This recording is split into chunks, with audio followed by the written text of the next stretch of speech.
Why do the Japanese seem to possess an almost superhuman level of discipline? How does a culture create both the world's most efficient train system and the deepest sense of inner peace?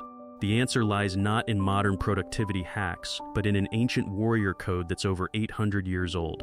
I'm going to show you the 7 principles of Bushido, the samurai's guide to living that modern Japan still practices every single day.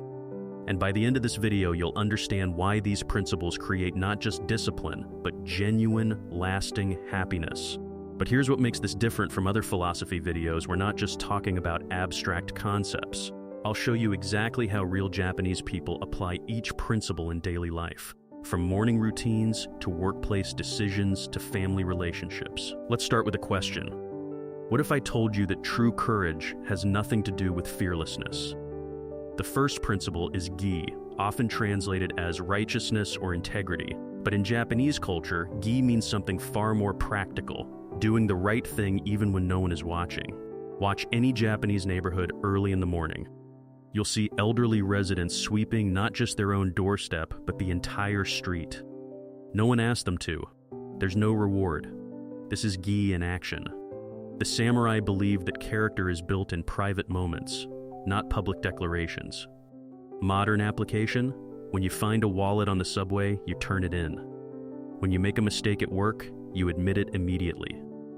When you're alone with your thoughts, you choose the harder right over the easier wrong. This isn't about being perfect, it's about being honest with yourself. The Japanese have a saying, the nail that sticks out gets hammered down. But gi teaches something deeper. Stand up anyway when it's right, even if it costs you. That's where the second principle comes in. You doesn't mean the absence of fear. It means choosing to act despite fear. The samurai understood something profound. Courage without wisdom is just recklessness, but wisdom without courage is just cowardice in disguise. In modern Japan, you see you in unexpected places. It's the salaryman who speaks up in a meeting when everyone else stays silent. It's the student who asks for help even though it feels embarrassing. It's the parent who apologizes to their child when they're wrong. Here's the practice. Every day, do one thing that scares you. Not skydiving or extreme sports that's easy. I mean the courage to have difficult conversations. The courage to start something you might fail at. The courage to say I don't know. That's real courage. But courage without compassion becomes cruelty. Which brings us to the third principle. The samurai were warriors, yet they considered compassion their greatest strength, not weakness. Jin means seeing the humanity in everyone, even your enemies. Walk through Tokyo and notice something remarkable. Despite being one of the most crowded cities on Earth, people are incredibly considerate. They bow to thank bus drivers. They apologize for minor inconveniences. They help elderly passengers carry luggage without being asked. This isn't fake politeness, it's cultivated compassion. The samurai practiced this deliberately. Every evening they would reflect on their interactions and ask, did I treat others with dignity today? Try this for 1 week. Assume everyone you meet is fighting a hidden battle. The rude cashier might have a sick parent. The slow walker might be in pain. This shift in perspective doesn't make you weak, it makes you wise. But compassion needs boundaries, which is where respect comes in. Rei isn't just politeness. It's the recognition that every human being has inherent dignity. In Japan, you'll see people bow to trees, to buildings, to tools. Why? Because respect is a practice, not a feeling. The Japanese tea ceremony, which evolved from samurai culture, takes 4 hours to serve a single cup of tea. Why? Because every movement is an act of respect to the tea, to the guest, to the moment itself. In daily life, rei means simple things: putting your phone away during conversations, actually listening instead of waiting to speak, thanking people by name, cleaning up after yourself, even in public spaces. Here's the key. The samurai believed that how you do anything is how you do everything. You can't be disrespectful in small things and expect to have integrity in big ones. Respect is a muscle you train daily. But respect becomes empty ritual without the fifth principle. Makoto means sincerity and truthfulness, but in Japanese culture it goes deeper, alignment between words and actions. The samurai's word was their bond because their entire identity depended on it. In Japan, if a company makes a mistake, executives don't just apologize, they take pay cuts, sometimes for years.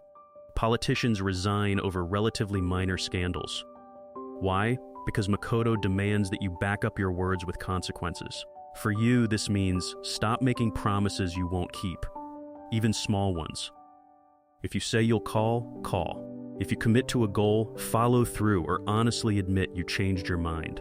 Your word should be so reliable that people trust it more than a contract. The modern world rewards quick talkers and clever excuses. Makoto is the antidote, radical honesty, starting with yourself. But honesty without honor becomes mere brutal truth-telling. The sixth principle balances this. Meiyo is often misunderstood as pride or ego. Actually, it's the opposite, living in a way that makes you proud of yourself when you're alone at night. The samurai understood that honor isn't about what others think, it's about self-respect earned through right action. In modern Japan, this manifests as an almost obsessive attention to craftsmanship. A sushi chef spends 10 years just learning to make rice properly. Why? Honor. Here's the practice. Every night before sleep, ask yourself one question. Did I live today in a way that my future self would respect? Not your parents, not society, your own deepest values. That's Meiyo. If the answer is no, you have tomorrow to do better. The samurai believed that honor is built one day at a time, one choice at a time. You can't buy it, inherit it, or fake it. You can only earn it through consistency. And consistency requires the final principle. Chugi doesn't mean blind obedience. It means commitment to something larger than yourself. The samurai were loyal to their lord, but modern loyalty means commitment to your values, your community, your purpose. In Japan, employees often stay with one company for decades. Friendships last lifetimes. Why? Because Chugi teaches that depth matters more than breadth. Instead of collecting connections, cultivate relationships. But here's the key. You must be loyal to yourself first. The samurai who followed unjust orders betrayed Chugi. True loyalty means staying true to your principles, even when it costs you.